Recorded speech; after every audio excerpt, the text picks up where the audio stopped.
Hi everyone, it's Sal Jade. Thank you so much for joining me here live today.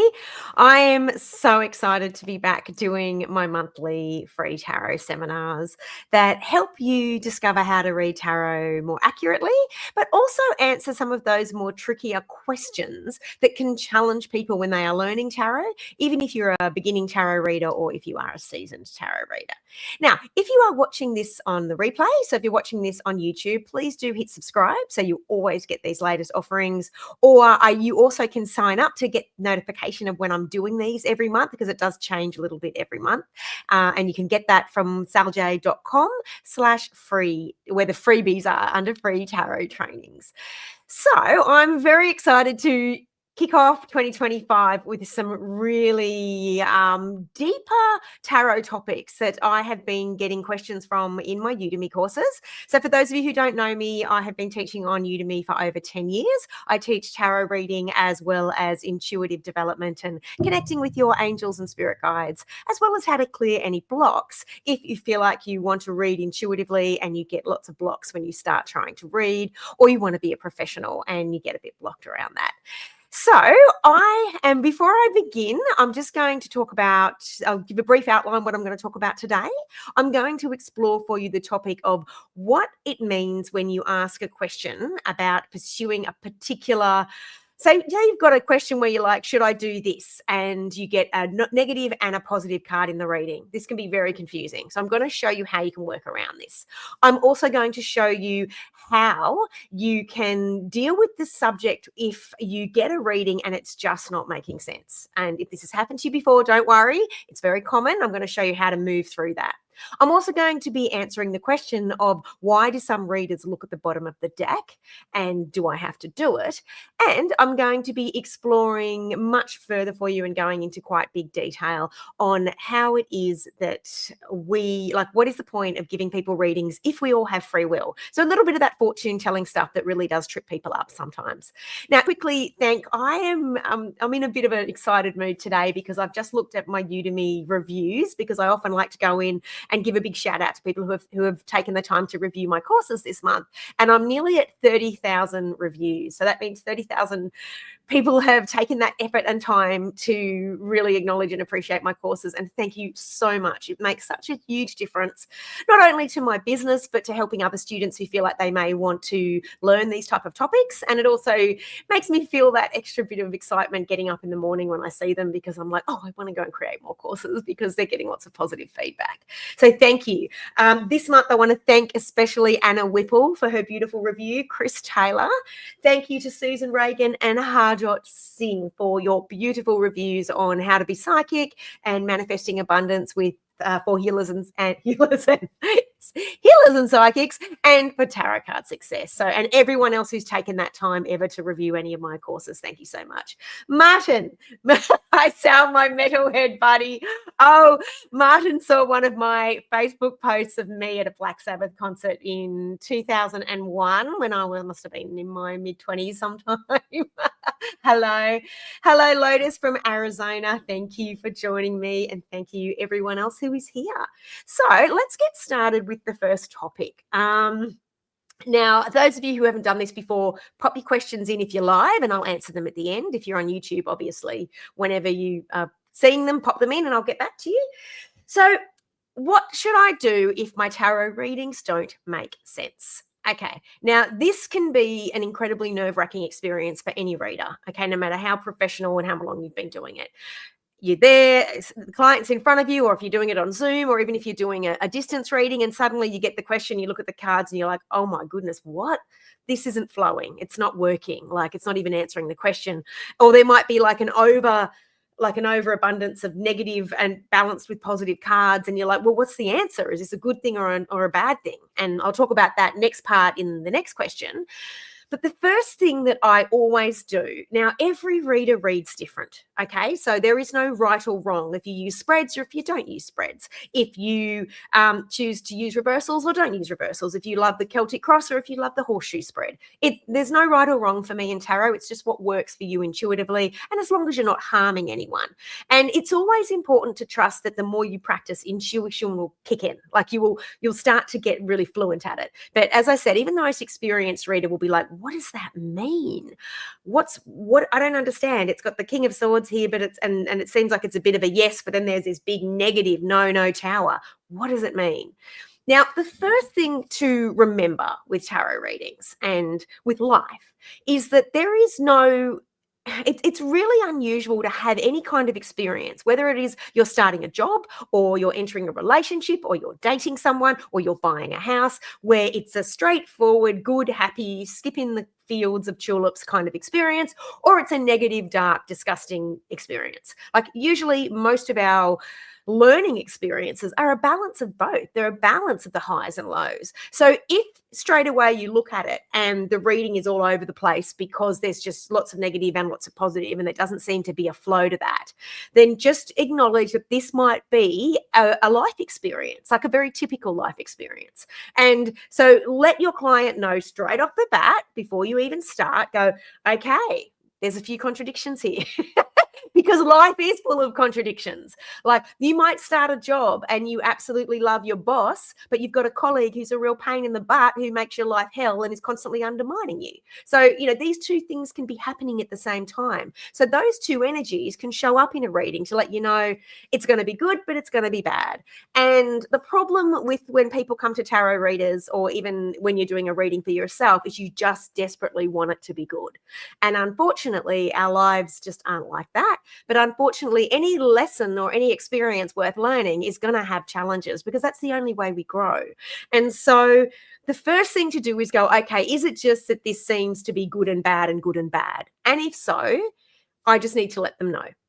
Now, but what if it's something like, okay, Sal, I'm following a spread.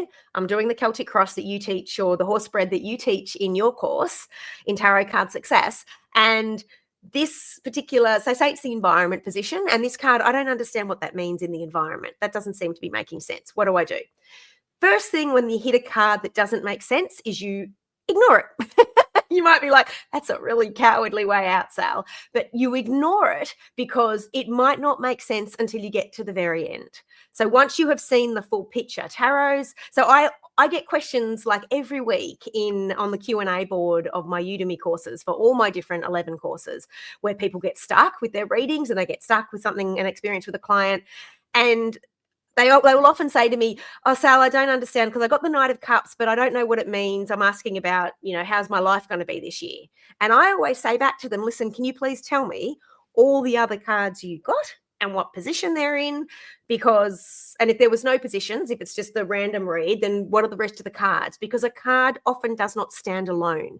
It will connect with 3 or 4 other cards. And then the deeper context comes in with position. So the environment can be often linked to the past, for example. So say, for example, you get a Knight of Cups in your environment, and in your past you get grief and heartbreak. So that might, if you're like, I don't know, is this a person? Is this a what? Who is this? It's like, okay, well, who in your past has caused you a bit of heartbreak? Because they might be showing up in your environment, and that's something that is really hard for you to move on from right now. And that's what's impacting everything else in your life. And that can be impacting anything from, finding a new house. Say you were living with someone and you're trying to buy a house, or things like that. Those little connections and those little clues, they can all add up if you look at the big picture. And if you're doing a face-to-face reading or a Zoom reading, then if you're getting feedback from your client as you go through and they go, oh, actually, yeah, you're right. Like I had a really hard time with my ex-husband and we were fighting over our housing, and now I'm feeling a little bit scared about the idea of buying another one because I think I might lose it. So it's like that kind of information can deepen the reading and make the card make more sense. But also, the other thing that's really valuable is that when you see the full picture, you might see what that card means in relation to the question and the other cards, and it can deepen the understanding of your existing cards. So you may be able to finish the reading by summarizing and going in on a deeper level with some of the other cards you've already covered. So first step is to just stop and ignore that card if it doesn't make sense in that position, and just keep moving, keep going with the reading, keep there to make all the other pieces fall into place, and then get to the very end. The second thing to do is to just pause. And if you're with a client, in front of a client, then if you're really stuck, just go, okay, there's something strange about this card. I'm not sure what it means. Can you give me a moment to go deeper? And 9 times out of 10, your client will be more than happy because they're more invested in you giving them an accurate reading than feeling like, what's wrong with you? How come you just don't know straight away? Like most clients will be very understanding and they'll be more wanting you to go, okay, yeah, sure, take your time. Let's not rush this. So step back and then take a moment. I always will close my eyes and I'll just touch the card and I'll ask the card. So I teach this a lot more in how to be psychic and psychic readings intermediate level about just touching the card and going deeper into the feeling of the card and see if anything else comes through. So that's using those intuitive gifts, using that clairvoyance, using anything else, using your higher wisdom to just be like, oh, okay, I feel like this is about this. And don't get hung up on what the exact traditional meaning is, just like what it feels like this could mean. So that's your second step. Now, if you get to the very end and you're still like those two things are not working, then just go, okay, and just say, look, this could be something that comes up. I don't know what it is now. And then give a very brief about, let the client know. I feel like this is a very, give a generic what you know to be the meaning. So say if it's the Three of Wands. So your ship's going to be coming in, and your client might be like, well, nothing's coming in. I'm waiting and waiting and waiting, and just be like, okay, but for now, it seems like they're saying there's a little bit more patience. Your ship's coming in. Sit with it for a while, and if you're still concerned about this particular card, then come back to me. So give them that opportunity to come back to you for one card, not the whole reading, by the way, because you don't want to just keep giving away free readings. But that is one way that you can deal with when it doesn't make sense. So those 3 ways will get you rolling if you get stuck. And please don't worry if you get stuck. It's very, very normal. It's something that happens to the very best of us. And just defaulting to those 3, take your time, don't rush it. Wait to the end, see if you can go a bit more deeply intuitive with it. This can pick you up and keep you going. Okay, now what does it mean? And I'm going to just segue a bit again. So say you've got a multiple choice question. So those of you who know my second most recent course that I released on Udemy was about master multiple choice questions with ease. And it was about how to give more detailed and accurate multiple choice readings and how to know like when you're meant to give a really detailed multiple choice reading or when you can just pick one card. So a lot of people make the mistake with multiple choice readings where they say it's like, okay, should I marry this person or should I buy this house? And they choose between 2 cards. Now, I'm going to beg and I'm going to plead. Please don't ever do this. Like, this is your life that you're talking about. This needs more detailed readings. So knowing and understanding that is really important, first of all. Second, when you've got positive and negative, so say you draw a 3-card spread to be like, okay, what do I need to know about picking to go to New Zealand for my holidays? And you want to know, do I go to New Zealand or should I go to England? And you do 3 cards and 3 cards. Now, and say both have negative, positive, negative, positive.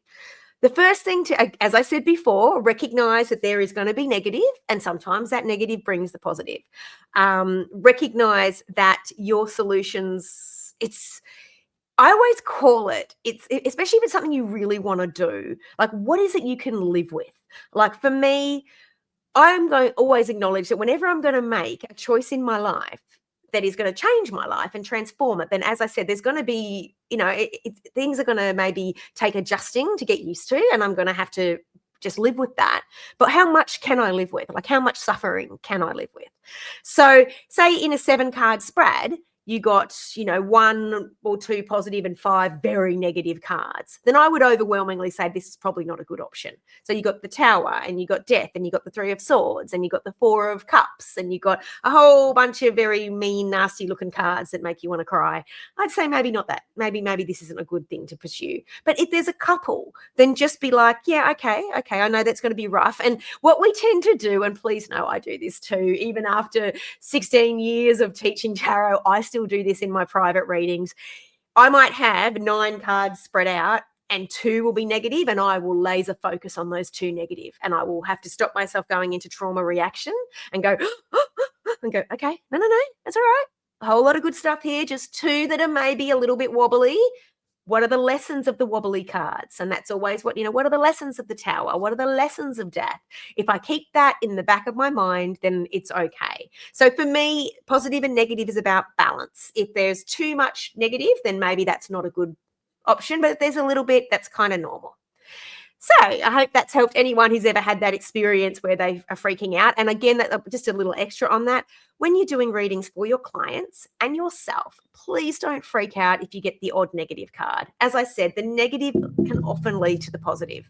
So do not freak about that happening. And what I find fascinating about when you get all positive, and I had someone do this the other day, they sent me a spread reading to help them out with.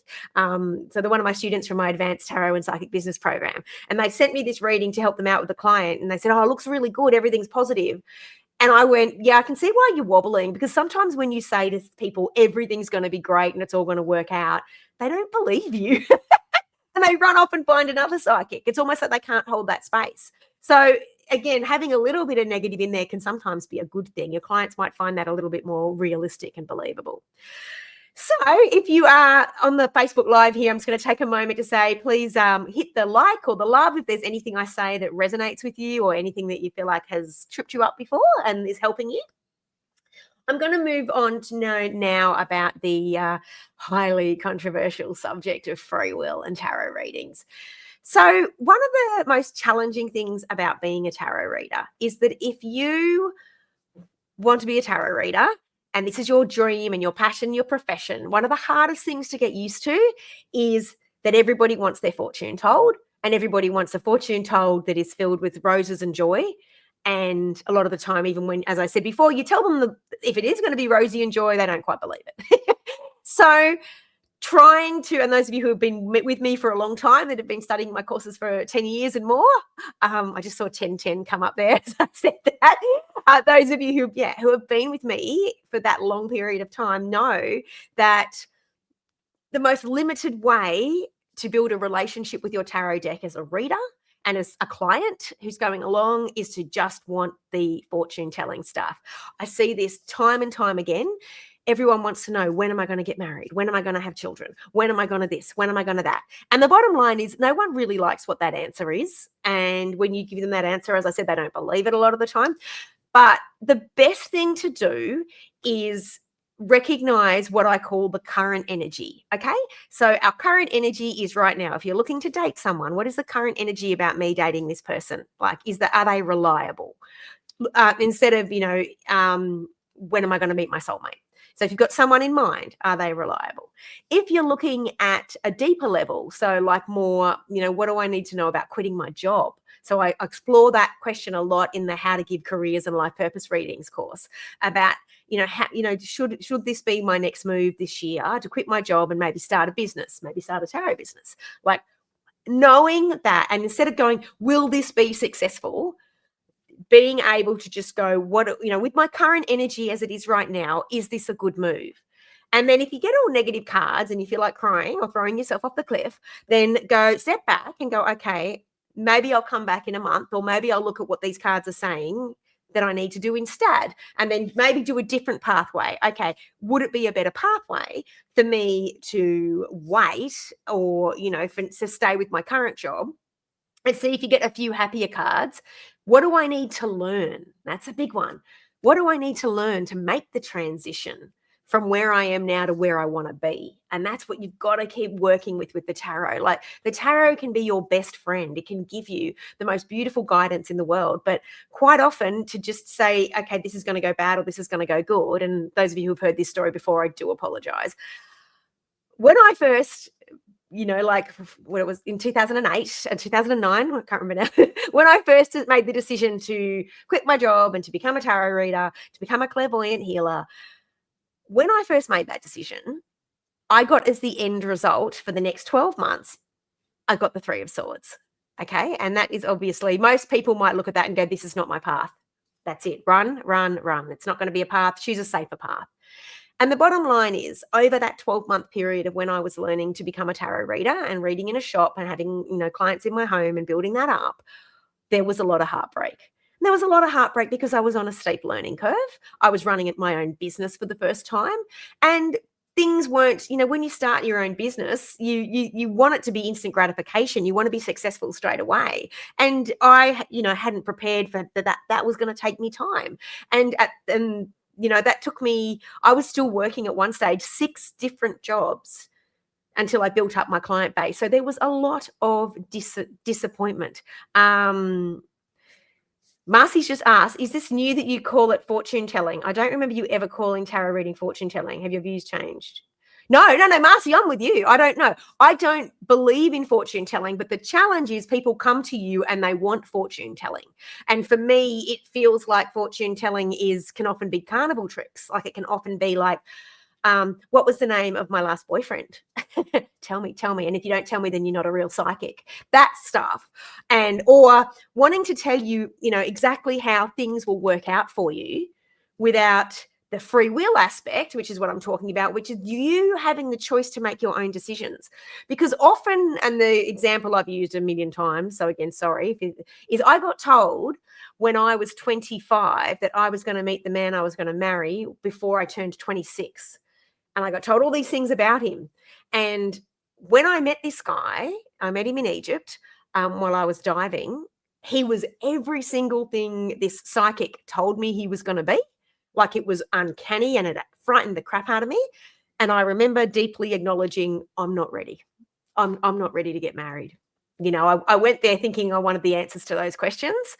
And when I was faced with the reality of the person who she said I would marry, I wasn't ready. And what made stuff interesting was that I was attracted to him, but I wasn't attracted to him enough to think this is my husband. I mean, and we were briefly together. I went to Norway and he was from Norway but it wasn't going to work. There were things about us that were never going to work. But because she told me that, I pushed and pushed and pushed it, even when I knew intuitively this wasn't the man for me, that I knew it wasn't going to work, that we weren't compatible enough, we weren't suited enough to be married. But because she told me I'd meet this guy and he was my forever guy, I went on this journey, as you can see, crossing continents and to meet and be and to make this work, and it wasn't meant to work. So that was the first beginning of me understanding that pursuing exact things to work out can never take into account your own unique, beautiful free will. And then you might say, well, Sal, what is the point of me getting readings? The point is to be like, with this current energy, what are my next best steps forward? Sorry, I smacked that against the microphone. I'm not used to working with a big microphone. What are my next best steps forward? Like, what should I do now to get what it is I want? And if what it is you want is love, then what should I be doing? Rather than fixating it being on one person, like you can obviously do readings to say, is this a good path for me to follow now? That's what you should be doing, the free will, empowered choices, and with my current energy. But instead of, will I go to university? Well, that's up to you. Try not to put all your investment in one tarot card reader who incidentally might be having a bad day. Like, you don't know. So please try to think of, and then you might say, a client might say, well, why am I paying you if you're not going to tell me the answers? It's like, well, what I'm going to do is give you the tools so that you can go out there and figure this out for yourself. What I can show you, and again, I've talked about blind spots before in a lot of my courses, what I can show you is the blind spots. So the things that are going to delay your journey, the things that are going to make it harder for you to get what you want. I can show you that. That's fortune telling. So it's a version of fortune telling. But again, this is up to you whether or not you're going to choose to take this advice.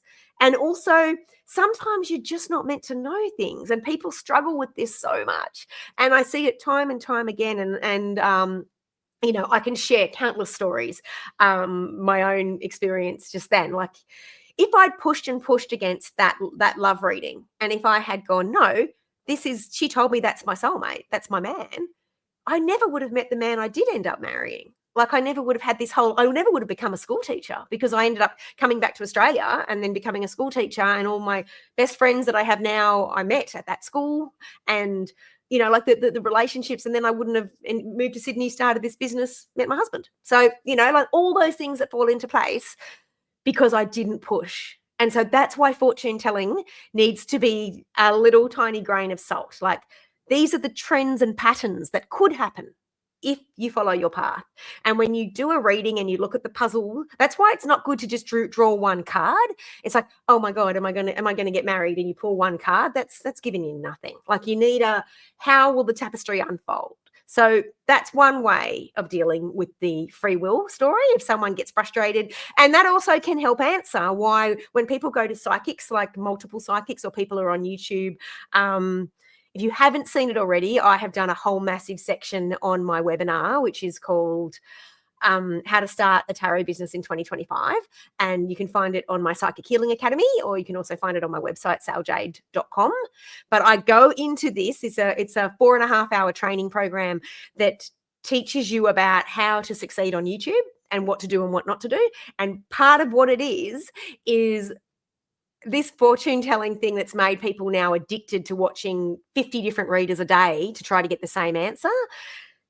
Current energy and being very discreet with it. So what I mean by that, like take it very slowly. Like the current energy for me right now is this is not a good path, or this is a good path, or this could unfold like this. But you know what? In 6 months' time, I'm going to be a different person because we change and evolve. So maybe come back and check in 6 months' time, or check back in a few months' time. So that's how you can deal with the fortune telling element. You can see glimpses, but you can't see what's going to happen necessarily in 10 years because you change. You absolutely change. So I hope that has helped a little bit more with those of you who want to know the answer to that question. And please, if this is bringing up stuff for you, if you're like, no, Sal, I don't agree, you're full of crap, like that's fine. What I say won't apply to everyone, but pop comments. I'd love to hear them, and, ask questions if you want me to go deeper into these challenges for you. Now, the next one I'm going to answer is one of my in my tarot mastery group, which is my Facebook group that is connected to Tarot Card Success, the private study group. One of my students asked the other day, I think it was Trish. If it's Trish, hello, I'm giving you a big shout out. She asked, what does it mean when I see tarot readers on YouTube looking at the bottom of the deck? Like, do I have to do that? So that's what's called a significator. I teach about this in my How to Give Tarot Readings, and what is it? No, is it that one? No, it's How to Read Tarot When You Struggle to Remember the Cards. That's my card reading course on Udemy about how to read tarot more intuitively. So a significator is the overall theme of the reading, and people get it in different ways. Sometimes people get it and they might pull out one random card. Sometimes the card might flip, or sometimes people might look at the bottom, or some people might spread and pull one, or some people don't do it at all. There is no right or wrong.